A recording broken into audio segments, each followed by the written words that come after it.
Right, so what am I going to look at? I'm going to have a look at what mastery might mean in the context of the national curriculum and inspection, and then just pick up on some of the strengths and weaknesses in what we're seeing currently and recently in terms of mathematics provision in schools. They should know the mathematical knowledge. They should be proficient in terms of the skills, but also you'd want them to understand what is going on. I think that would be part of mastery. We would want them to be able to reason about it, not just be able to do it, but actually reason about it as well, and ideally apply it to problem solving as well. I think you might also want to add on things like got to be excited about learning it, be enthusiastic. You look really, so that's gone a bit quiet there, but there might be other things, but I suggest that those are some of the ingredients of what mastery might look like. And those, you will not be surprised, I hope to know, are the aims of the national curriculum. So there's no conflict, I think, in terms of what mastery might look like and the aims of the national curriculum. First of all, I think the thing I'd want to say is that the national curriculum is actually a mastery curriculum. It just doesn't mention the word mastery. Mastery, as we're sort of talking about it now, has got various characteristics. One of them is that all pupils can and will achieve in mathematics, which is a bit sort of different from what we've had in the past, where different children have actually achieved very different things, and that's been quite a problem for us. So the sort of philosophy behind the mastery curriculum would be that all children do manage to get sufficient mastery to be able to build on their learning. In particular, I think for our disadvantaged children and low attaining children, it's really important that we're much more ambitious. And I think a mastery curriculum could actually help them achieve much more strongly. Mastery curriculum also is about depth of learning. So quite often in a mastery curriculum, you'll find that the units of work go much deeper into a topic. They don't just flit from one topic to another, so that the understanding that pupils get is much sort of deeper, and they get the sort of interrelationships and the links. So the structures there are much clearer in the learning. The aims of the national curriculum are about pupils having sort of a flexibility in their understanding and their knowledge of mathematics. So that's the sort of fluency aim. And then reasoning about their mathematics and solving problems in their mathematics. And all of those things, if pupils have got sufficient mastery, they would be able to do those things. And that's what equips them for the sort of next stage. Some pupils, the rapid graspers, will need extra depth in their learning. And there's a sort of a mixture of what they bring to it and what the teacher will bring to it to get that extra depth. In terms of our findings from the survey work in last year, where the first year of the national curriculum's implementation in most year groups, in primary, yes, we found the schools were implementing it, but that a lot of the teachers didn't understand the aims or know the aims. So when I give them the test of what are the 3 aims, they couldn't tell me, and subject leaders couldn't tell me, couldn't tell my colleagues what the aims were. And if you don't know what the aims of the national curriculum are, it's a bit difficult to embed those in every lesson that you're doing. So it's really important that sometimes we were finding that teachers were given a list of content from the programme of study to deliver to their class without actually making sure that the aims were really at the forefront of their thinking. But in the best practice, and there is some stunning practice out there, that those teachers and subject leaders did know, and they did give that great emphasis to problem solving and reasoning as part of everyday learning, and that use, the so important use of the practical apparatus, the manipulatives, because those form the mental images that children will need for their later learning as they move away from using that into recording and representations and into the abstract eventually. Secondary, remember this is the first year of the implementation, there was a very varied emphasis given to the national curriculum. Schools were much more bothered by the idea of the new GCSE than they were about the new national curriculum. And understandably, that's where the focus was, on the new GCSE. But of course, the new GCSE matches the Key Stage 3 and 4, well, parts of Key Stage 3 and all of the Key Stage 4 programmes of study. So actually, the GCSE is the national curriculum. They are equivalent to each other. Could you tell us a little bit more about what Ofsted's view is on the mastery approach in schools? Okay. Well, of course, as you know, Matt, Ofsted does not have a preference for particular teaching approaches or curriculum planning styles or anything like that. But I think I'd come back to saying that I think our national curriculum is actually a mastery curriculum. Now, how schools choose to deliver that curriculum is entirely up to them. What we do when we go along is we have a look to see about the impact of that learning on the pupils, the impact of that teaching on pupils' learning. And so that's what our job is, to go and evaluate the quality of the learning and the outcomes for the pupils. Now, bearing in mind that we've got a mastery curriculum, then what we would be considering in terms of the provision in a school is how well are the teachers in this school enabling pupils to meet those aims of that national curriculum, in other words, to master their mathematics. So Ofsted's not going to go and say, you have to teach in this particular way, but what we would be seeking to find out is how well the pupils are actually meeting those aims of that national curriculum. Something the Maths Hubs are working on nationally is on the development of mathematical reasoning. And I think out of the 3 aims, that's probably, I think it's almost the most important. If I had to choose one, if pupils can reason, then they probably understand.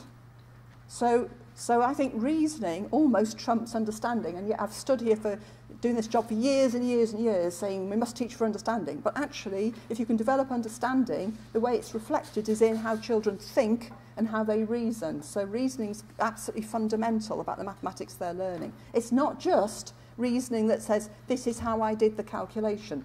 I don't mean that sort of thing. It's why is this area of mathematics related to this, or this structure of what I'm actually learning. And then this deepening of learning for those who are the rapid graspers. That is a challenge, I think, in many schools. There are some examples of some wonderful teaching around, but overall, it's too variable. It varies too much within a school, so that for the pupils, too much depends on the individual teacher they have got. And that there are issues around that. The best teaching builds learning really carefully from the first principle. So you've got all these structures. We've got the reasoning through the discussion and everything. Activities, tasks, exercises that enable pupils to think about that reasoning, get the thinking going, not just following a recipe. But the weaker teaching we're seeing still is teaching sort of methods for recipes. Steps for success is one of my current bugbears, where it's you do this, you do this, you do this, and you do this, and it's just a recipe. It's not about thinking about how things go. Not that, of course, I've got any preferences to teaching styles, of course, to hasten to add, you know. Okay, so I've been a bit sort of negative. These are the things that could do with being better. So what about the opportunities? What about the positives? I do think those aims, if we could get those aims, if pupils can achieve those aims, then we've got really good maths education going on in this country. It is ambitious. It's particularly ambitious for those who I think we've been perhaps too satisfied in the past for what they've achieved. We've got this huge tail of underachievement, especially at secondary schools, but it's opened up. There's a 7-year gap by the end of primary. You know, that's awful. So we need to do something about that. Something really brilliant, this depth over acceleration. You know, acceleration's out, depth is in. Really, really important idea. I think it gives us the opportunity to rethink progression. And by progression, what I mean is not progress. What I mean is the journey along different strands of mathematics. So it's not just about teachers teaching their slice of the curriculum. It's about teachers understanding the journey in that strand of mathematics so they know where it's come from, where it's going to, and that informs how they actually teach it and how it joins up with other strands of mathematics. So to get those conceptual links going. You know, I think there's much more to the national curriculum than just the list of stuff. And I think it gives us the opportunity, like you today are doing CPD, you're working together, all the different working groups that Matt was talking about just now. I think that we've got this real energy and opportunity going on. But one of my messages, I think, would be to teachers is to milk every activity for all it's worth in terms of exploring the thinking that goes on behind it. So different pupils, if you set this task, different pupils will tackle it in different ways. And are some ways better than other ways? They might be different, but are some more efficient than others? Why would one clue be more powerful than another clue, for example? Because until you get pupils thinking about these things, they can't articulate it, because the articulation comes after the thinking. So we need pupils to have opportunities to think about what they're doing and then express it. And that takes time. It also really, it takes the right classroom ethos. So one of the things I think that's a challenge for some teachers in moving towards developing reasoning is recognising the challenges that particular classes face. And I've had secondary teachers talking to me about particularly difficult classes they have, particularly last thing on a Friday afternoon, for instance. You know, that how do you get them discussing constructively about these things? And that's about choice of activity and keeping it short and snappy and doing a little bit at a time, possibly. But there is work to do to get that sort of ethos so that pupils become used to discussing in depth rather than marching through and getting to an answer and moving on to the next thing. I think also there's some scope for teachers to model thinking more, so that teachers, skilled teachers, will model whatever it is they're teaching very well, and they will use questioning very well to develop thinking and make pupils, help pupils to understand. But sometimes I think when it comes to things like problem solving, teachers will sort of launch into sort of how to do it rather than talking out loud about their thinking when they read the initial problem.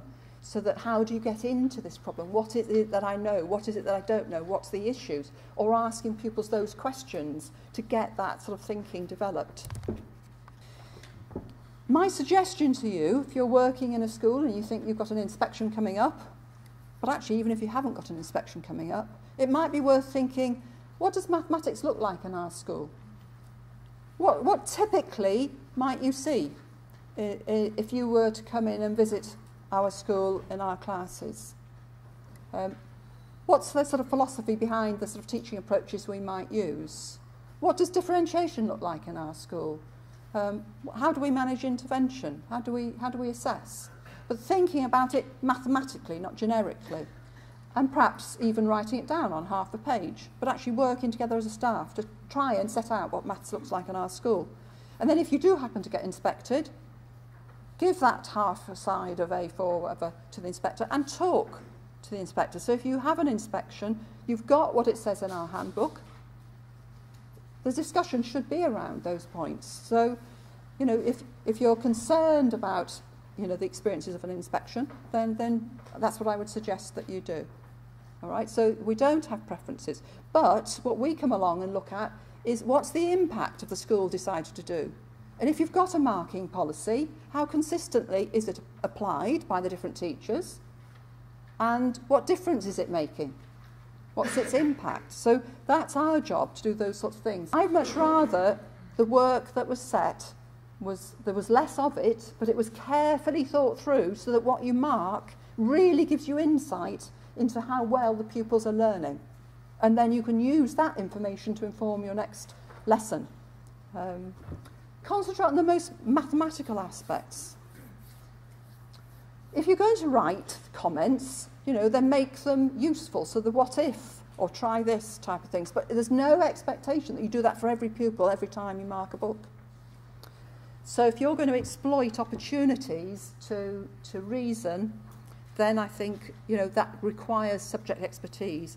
And in our experience and evidence is that schools that work together on mathematics, teachers that work together on mathematics, they improve their subject knowledge and then their subject-specific pedagogical skills, their subject knowledge for teaching, they improve better. So if there's one thing you take away from this conference is about teachers working together on mathematics to build their subject knowledge, because you will get all sorts of dividends out of that at the end. Another big message, you do not have to set problems all the time in real-life contexts. Right, there's lots of problems you can set that are not real-life contexts that are really good mathematical problems. So don't think you've got to set them in real-life contexts. Sometimes we get really rubbish problems because people are trying to set real life context. We want to be able to find the way in. How do you unfold it? So diversity in types of problems, ring the changes on the problems. Don't just rush to the answer. Go for the questioning. Why? Why do you do that? How do we get in? What do we know? Etc. And all pupils should be problem solving, not just those who are the fastest workers. There are two factors for me that in particular, two factors. I'm not talking about social factors here now, I'm talking about mathematical factors. How ready is the pupil for that transition point? Mathematically ready. And how does the receiving teacher know and build on what the pupil's already learnt? So those two things, I think, are really fundamental in terms of getting better progression through in terms of transition. So I've got one sort of final set of thoughts for you to think about over coffee, or no, it's not coffee, it's workshop next, after the workshop in the coffee. So for you to think of back at school, how next stage ready are your pupils, whether they are in the early years, Key Stage 1, Key Stage 2, Key Stage 3, Key Stage 4 or Key Stage 5? What information do you pass on about their curricular experiences, not just the outcomes? What have they experienced as well as how have they achieved? And does it include problem solving and reasoning, or is it just stuff? And if you're a receiving teacher, how well do you use that information? So those are three things there for you to think about and perhaps take back to school to have a think. And that means it's now past and I think I'm 1 minute over, so I apologise for 1 minute over, Matt. Thank you very much, everybody. Thank you.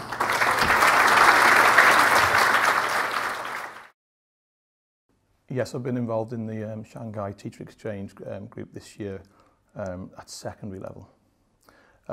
We went to Shanghai for 2 weeks to observe lessons and meet the people and look at the processes, and then they came back and we had many people observing lessons, maybe 140 people in total for about a 3-week period at Madeley High School. We've noticed better progress with our pupils in Year 7. Using the mastery approach. We've involved many schools through the teacher research groups. So we've got staff coming in, planning together, collaborative approaches, different people teaching lessons, and then positive feedback at the end of these teacher research groups. So we've involved a number of schools, a number of colleagues, and more pupils. I think we've brought together quite a lot of different teachers, different colleagues from different schools, lots of collaborative planning, looking at the pedagogy, improving our own approach in the maths department at Madeley High School, and the pupils are responding in a positive way, but also supporting the subject knowledge of colleagues in our feeder schools primarily, and seeing an improvement, particularly in those pupils that come to Madeley High School for gifted and talented mathematics, seeing an improvement in their progress, and the kids are really enjoying it. We've been involved with the National Collaborative Project 2, which has been working on the Singaporean textbook trial. We have started with Year 1, and we started in January 2015, and the children benefited from that project for 2 terms, right through to the end of Year 1. That's continued and through to Year 2 as well, and those children have now progressed and benefited from almost 2 full years worth of the project. We're hopeful that those children will continue through to Year 3 as well and continue to develop their mathematical skills through the textbook trial. We've been quite open to providing demonstration lessons where we've advertised for children to be involved with a lesson where colleagues come in and they observe our practitioners delivering the lessons and have an opportunity to follow it up with work groups too. The teacher research groups have been really interesting to see different people's perspectives on how we're implementing the initiative. The main benefit that we found has been pupil motivation. Hugely involved with the lessons, very eager to be involved, and also staff motivation as well. Staff have been able to see the benefits for the children, and also the increased engagement has meant that those children have been progressing. We would like to be able to document that quite strongly by showing the progress the children have made, and that can really help to embrace the further development of the project within school. The next steps are to clearly identify the progress that the children have made within the individual aspects of learning that we've focused on for the project. We think that if we're able to document that strongly, it would show that the work that we've embedded within school has been of huge benefit to the children, and as a consequence that it's helping our children to develop and progress at an accelerated level within maths. I became a primary mastery specialist probably about 12 months or so ago now. I've had 6 days training from the NCETM off Debbie Morgan and other people to sort of get me to think about the mastery approach and how I'm going to use it in my classroom. I've been practicing it in my classroom, practicing it within a colleague's classroom, encouraging them to take on aspects of it to begin with a little bit at a time. And then I've been running my own teacher research group, which involved 2 colleagues from 5 schools coming to meetings both at my school and elsewhere to develop mastery in their own school.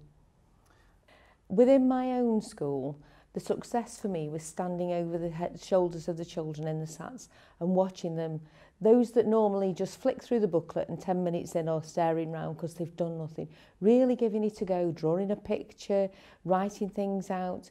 You know, the questions on the arithmetic paper this time, there were some questions where the answer was first, followed by the equals. So 47 equals 20, add something.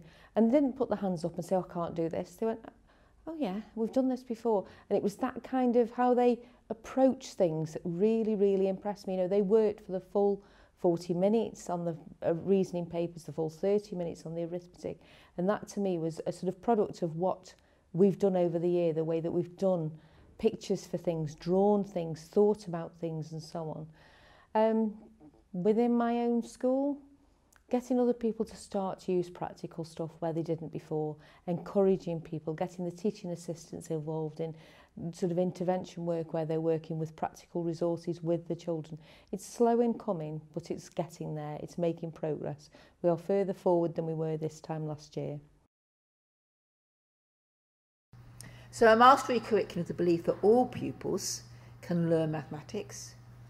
In order to do that, it's about keeping the class working together so that all have access to the full curriculum, all have the full attention of the teachers in those lessons, and all have the opportunities to go really deep. Deep knowledge is really important, as I've just said, and the fluency. And the last bullet point, that key, very practical strategy, how are we going to get that depth, how are we going to get that sustained learning that can be built upon? We're going to teach you for longer. Not doing the same thing over and over again until it becomes automatic and I don't need to think about it, but the opportunities to go deeper, to look at it in different ways, to make connections and to really get hold of it. Our lower attaining children need that time to really grasp. Our higher attaining children need that time to go really deep as far as their potential would take them. Mastery of mathematics is about deep and sustainable learning. Learning that I can build on. Building on in mathematics is really important. So it needs to be sufficiently deep, that I've really understood it deeply, that I'm really proficient and fluent with the skills and techniques, in order that when I learn the next bit, then I can use that previous learning in order to build on. Of course, we will continue mastering as we are building on, but the term mastery means I've got sufficient depth of understanding, sufficient grasp of techniques in order to build on for the next stage of learning. One of the key things in planning lessons is to study just a few concepts. Now we have lots of concepts in our curriculum, but we need to weight them. We need to look at what are the most important ones and give a real lion's share of the time to study just a few in real depth. And the second bullet point there is about the sequencing, ensuring that there's only a small mental distance between the concepts that we're teaching. The sequencing is really important. In China, they draw attention all the time. All their practice exercises draw attention to the concept and the relationships within that concept. So not only are they practicing procedures, but they're also practicing the concept. A lovely quote from a Chinese writer called Gu, who says, in designing these exercises, avoid mechanical repetition. Yes, I've learned something and now I'm going to do the same thing 12 times. Avoid mechanical repetition, but instead practice the thinking process. This approach, in terms of what the NCETM are doing, what we're doing nationally, it's come from what we've learned from other countries, from high-performing jurisdictions, in particular Shanghai, China. And we've had an exchange program, and English teachers have gone out to Shanghai and been to Shanghai schools. And what was really powerful was when the Shanghai teachers came back here and taught Shanghai style in our classrooms, and we saw the difference it made. The reason we went to Shanghai was because they are top of the PISA tables, but not only are they top, the other significant element is that all children do master the mathematics curriculum. They don't have the long tail of attainment that we have. If you look on an international graph, you will see that all of Chinese children are above the average internationally. And they're much closer together. And I think that's the key benefit that mastery has for us, is to close the attainment gap.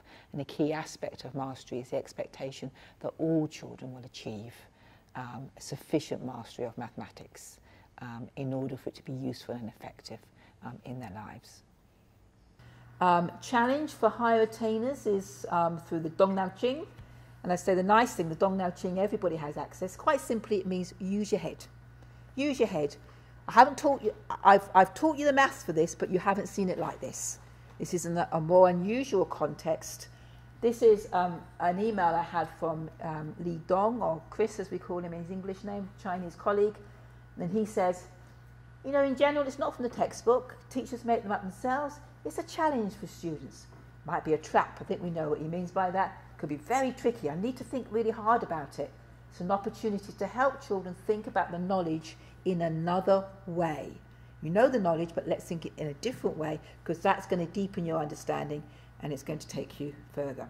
Children get into this superficiality, don't they? Ah, this is what she wants me to do. I'll do this for each one and I'll get them right. Hey, I haven't learned any maths, but hey, I've got them all right. So this is another aspect of the Dongnao Jing. And the sad thing for me when I reflected was that actually previously the red group or the bottom set would have these types and the indigo group would have this type. So the bottom set would never be challenged to think more deeply and to really get hold. And the teacher would be quite happy because they're getting the right answers. But later on they'll become unstuck because their learning is too superficial, it's not sufficiently deep. Key features of mastery is that firstly, there's a very simple access point. It's about whole class teaching, so therefore all children need to be able to access the learning right from the start. So we would start very simply. And then there will be a very careful, small step journey through the mathematics in order to really get hold of a concept. And that small step journey makes sure that there are no gaps in learning, make sure that all children have got sufficient scaffolding to get, and small steps are easier to take than large steps. So that means all children can take them. They can grasp this little bit and then they can then use that then to make the next small step. So it's very detailed, great attention to detail and precision within the mathematics. Another feature of that is what we're terming ping pong. That children are never left on their own. Teachers back and forth, interaction with the children throughout the lesson, back and forth, give them a small task to do, come back, let's discuss that, let's draw out the key learning from that, and now let's do another little step. And so that ping pong approach, short episodes, means that a child is never left alone for too long. They're back, and if they have misunderstood, they've made an error, that's addressed immediately, so they're then ready for the next step. Another key feature is that there is sufficient challenge in the lesson. The Chinese talk about the Dongnao Jing of the lesson.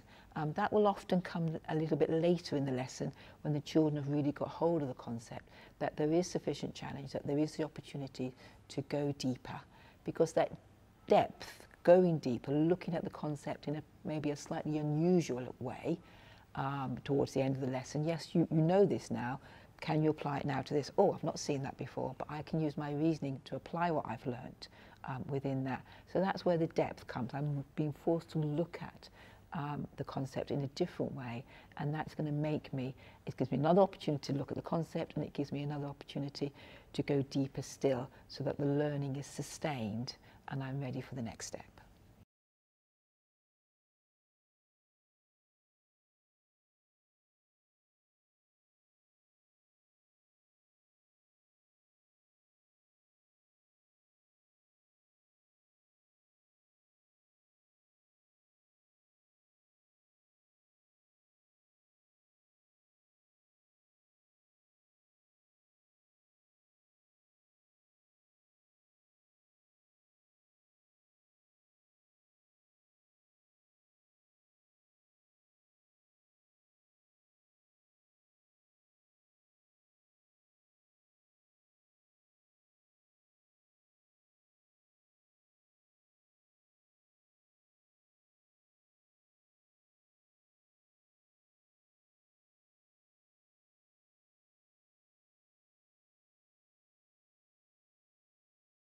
Mastery of mathematics is so important because we have a nation of people who don't have the skills for life, don't have the skills for work. It's affecting our economy. Employers are employing them and saying they haven't got those skills. So there's the practical element, those practical elements of it. But also I think there's an element of confidence that is lacking. The number of people who say, oh, I'm not good at maths. And they might say it bravado, but actually underneath, they probably really wish they were, and they are capable of doing so. So it's an absolute crime that they are not developing that confidence and that real learning in mathematics. Mathematics should not be an elitist subject. It should be for everybody, and that's what mastery is trying to achieve.